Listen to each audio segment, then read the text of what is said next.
Hello everyone, welcome to alpha zone.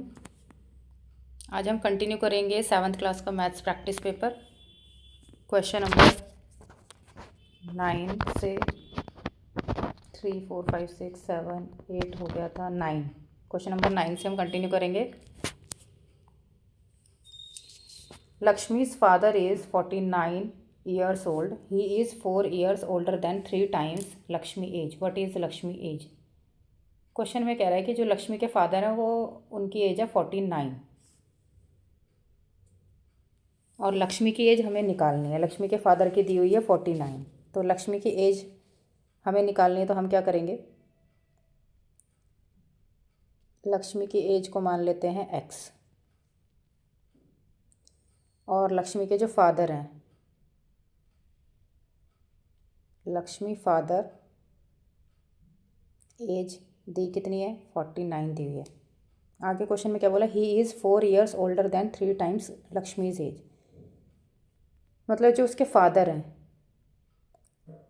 वो 3 times Lakshmi's age, 3 times Lakshmi age, Lakshmi की age कितनी x, तो 3 टाइम्स ऑफ लक्ष्मीज एज से 4 साल बड़े हैं फादर। तो ये आपकी क्वेश्चन बन जाएगी 3x + 4 is equal to 4। 3x + 4 is equal to 49। अब इसको हम सॉल्व करेंगे तो x की वैल्यू निकल जाएगी।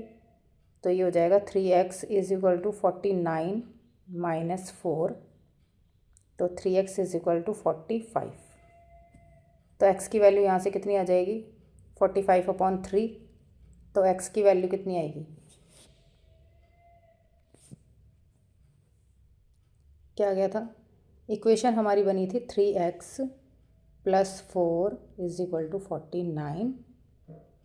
3x is equal to 49 minus 4, 3x is equal to 45। तो x आ जाएगा आपका 45/3, 15। तो x की वैल्यू कितनी आ गई, 15। और x क्या था, x था लक्ष्मी की एज।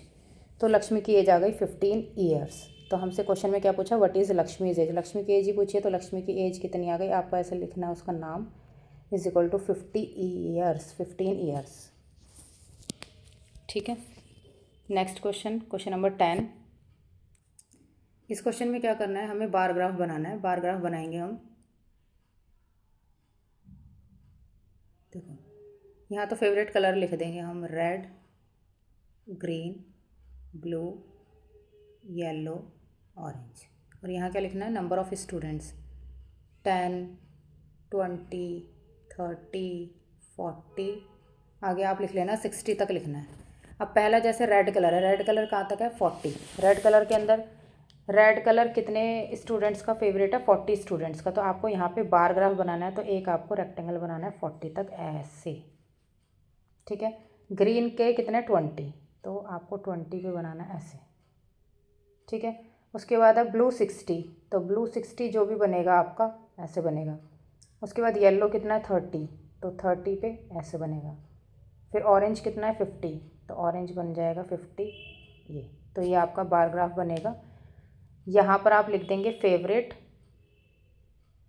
यहाँ पर लिखेंगे फेवरेट कलर, और यहाँ लिखेंगे नंबर ऑफ़ स्टूडेंट्स। जहाँ पे 10, 20, 30 ये काउंटिंग लिखे ना, यहाँ पर नंबर ऑफ़ स्टूडेंट्स लिख देंगे, यहाँ पर फेवरेट कलर लिख देंगे। ये आपका क्वेश्चन का बार ग्राफ बन जाएगा। बहुत सुंदर सा स्केल का यूज़ करके सब बनाएंगे कॉपी में।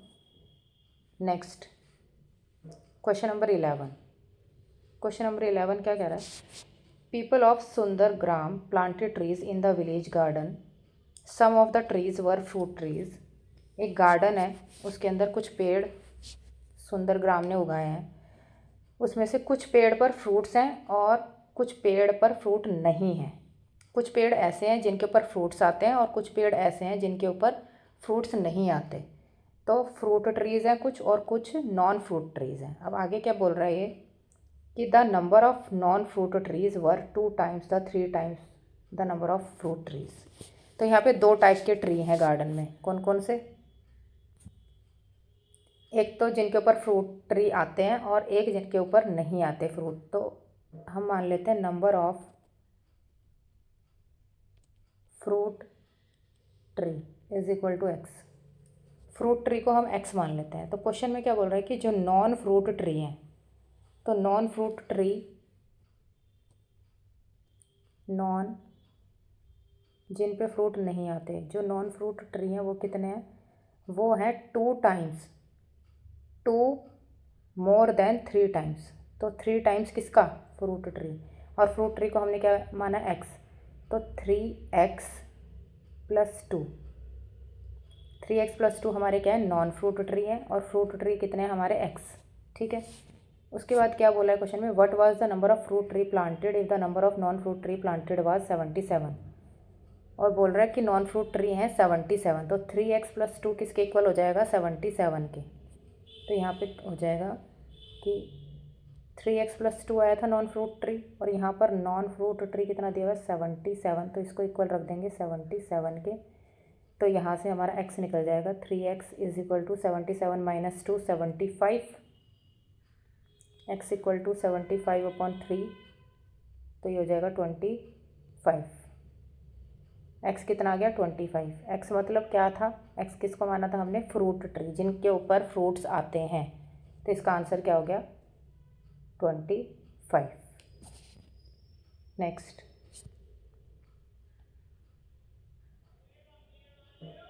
मैचिंग करनी है, बहुत ही सिंपल क्वेश्चन है। इसके अंदर सबकी वैल्यू, x की वैल्यू निकाल के मैचिंग करनी है। जैसे इसमें x की वैल्यू क्या निकलेगी, 5 इधर आ जाएगा, 9 माइनस 5 4, इससे मैच हो जाएगा।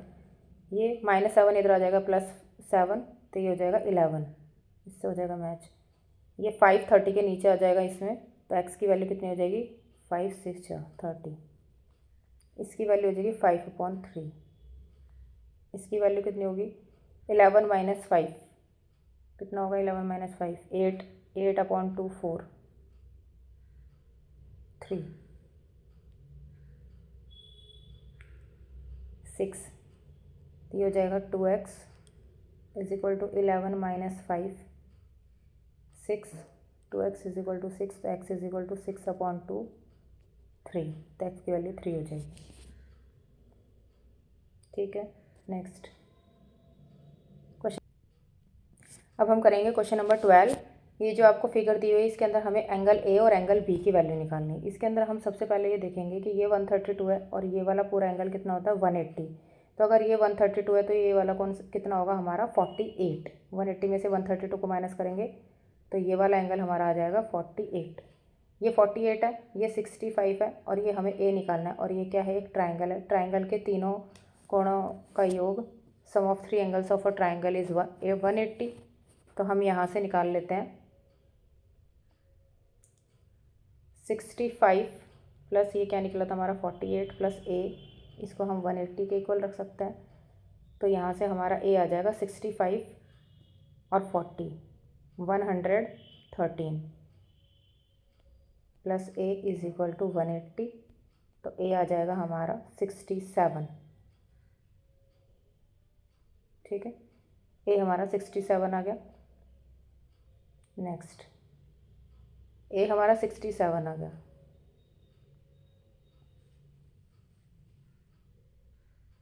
ए कितना आ गया 67, ये कितना आया था 48, और आपको पता है ये अपोजिट एंगल इक्वल होता है, तो ये 48 तो ये वाला भी 48, और अगर ये 48 तो आपको दिख रहा है ये एफ है, तो ये वाला भी 48, तो एंगल बी भी हमारा कितना आ गया 48 डिग्री। तो एंगल ए कितना है 67 और एंगल बी कितना है 48। नेक्स्ट, लाइन ऑफ सिमेट्री बतानी है गिवन फिगर्स में। तो एच के अंदर क्या लाइन ऑफ सिमेट्री है, एक तो इसको हम ऐसे ड्रॉ कर सकते हैं और एक ऐसे, 2 लाइन्स ऑफ सिमेट्री। इसके अंदर ये हो जाएगा, इसमें ये और ये 2 lines of symmetry. Next, most important question, question number 14, 4 marks का क्वेश्चन है ये। देखो इसमें इम्पॉर्टेंट और बहुत ही सिंपल क्वेश्चन है। A school quiz competition awards +5 marks for every correct answer. अगर एक बच्चा है, उसने अगर आंसर करेक्ट दिया क्विज में, तो उसको मिलेंगे 5 मार्क्स। अगर आंसर करेक्ट है तो उसको मिलेंगे 5 मार्क्स, और अगर आंसर इनकरेक्ट है तो -2 मार्क्स, और अगर उसने क्वेश्चन अटैम्प्ट ही नहीं किया तो उसको कोई भी मार्क्स नहीं मिलेगा, 9 मार्क्स। तो क्वेश्चन में बोल रहा है कि रिया ने 12 क्वेश्चनों का आंसर दिया है, out of 8 were correct. 12 question में से 8 उसके करेक्ट हैं, इसका मतलब इनकरेक्ट कितने हुए 4। उसने टोटल 12 क्वेश्चंस का आंसर दिया जिसमें से 8 करेक्ट है तो 4 इनकरेक्ट हुए। ठीक है, अब देखते हैं आगे। क्वेश्चन में पूछा है how many marks did Riya score for correct answers. तो करेक्ट आंसर उसके कितने हैं, 12 में से 8। और करेक्ट आंसर, एक क्वेश्चन करेक्ट होने पर कितने मार्क्स मिलेंगे, 5।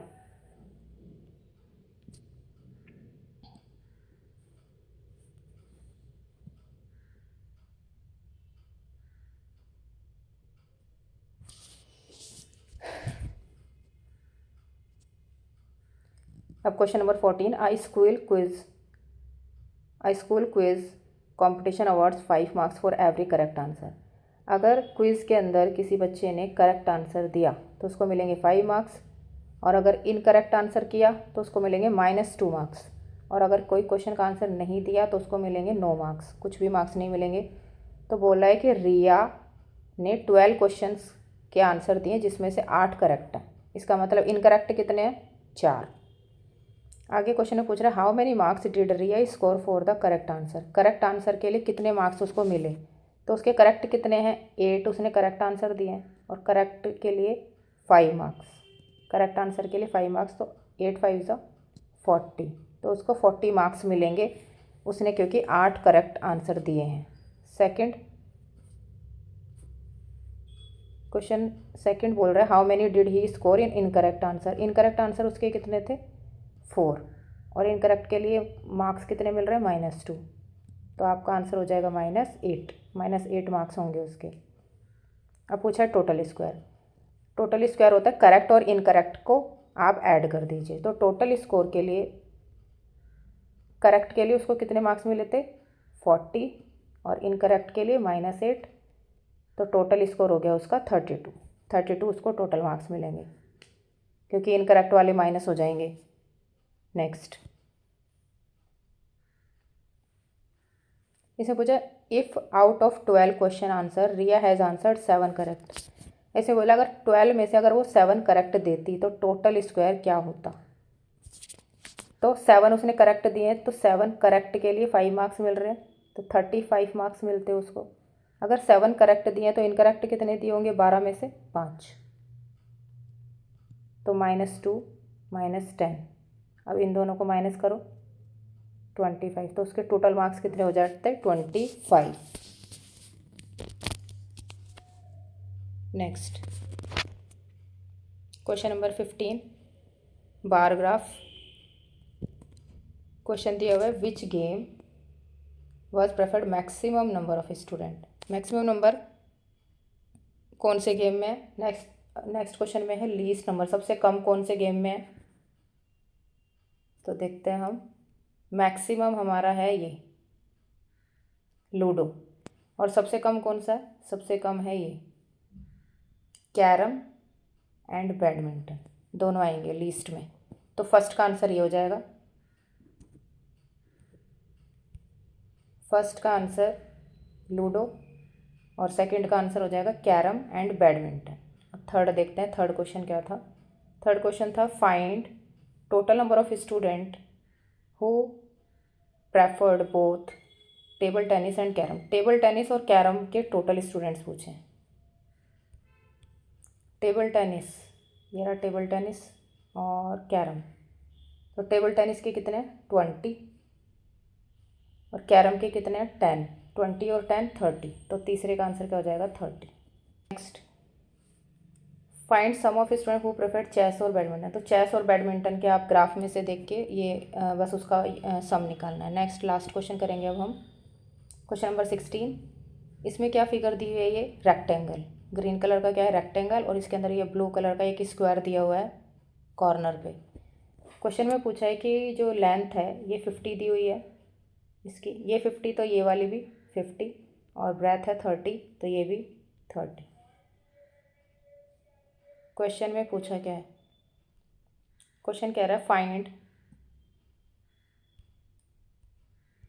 क्वेश्चन है find the perimeter of the park. Perimeter of the park. Second question है एरिया ऑफ स्क्वायर। ठीक है, तो पेरीमीटर के लिए हम क्या करेंगे, चारों बाउंड्री रेक्टेंगल की ऐड कर देंगे, तो 50 प्लस ये वाला 50 प्लस 30 प्लस 30, तो ये आपका क्या हो जाएगा, पेरीमीटर हो जाएगा। कितना हो जाएगा, 160। तो पेरीमीटर पहले का आंसर क्या आ गया, 160। नेक्स्ट एरिया ऑफ स्क्वायर निकालना है। Area of square, area of square क्या होता है, area of square A square, A क्या है 10, तो 10 स्क्वायर 100, तो एरिया ऑफ स्क्वायर क्या हो जाएगा आपका 100। क्वेश्चन थर्ड क्या पूछा है, area of remaining part of the park after removing the flower bed. अगर ये हटा दें तो ये जो ग्रीन पार्ट है इसका एरिया क्या होगा, ये पूछा है। तो हम क्या करेंगे, पहले रेक्टेंगल का एरिया निकालेंगे, फिर स्क्वायर का निकालेंगे, फिर रेक्टेंगल में से स्क्वायर को माइनस कर देंगे, ठीक है। तो एरिया ऑफ रेक्टेंगल क्या होगा, एरिया ऑफ रेक्टेंगल होता है लेंथ इंटू ब्रेथ। लेंथ कितनी है 50 मल्टीप्लाई ब्रेथ 30, यानी 1500। 1500 हमारी एरिया ऑफ रेक्टेंगल है। अब निकालो area of square, area of square अभी हमने निकाला था 100, ठीक है। अब मैंने क्या बोला, हमें सिर्फ एरिया निकालना है ग्रीन वाले जगह का, तो हमें ये हटाना पड़ेगा, ब्लू वाला पार्ट कैंची से काट के हटा दो, हटा दो मतलब माइनस कर दो। तो 1500 में से 100 माइनस करेंगे तो आंसर क्या आएगा आपका 1400। तो थर्ड वाले का आंसर क्या होगा 1400। नेक्स्ट ये क्या पूछा है, sum of area of rectangular park और स्क्वायर। अब इसमें एरिया ऑफ रेक्टेंगल हमारा कितना निकला था 1500, प्लस स्क्वायर का निकला था हमारा 100, और दोनों का क्या निकालना है, सम निकालना है। तो ये आंसर हो जाएगा आपका 1600। नेक्स्ट खत्म हो गया आपका paper, finished. We attempt all the questions. Best of luck for your exam. Thanks for watching.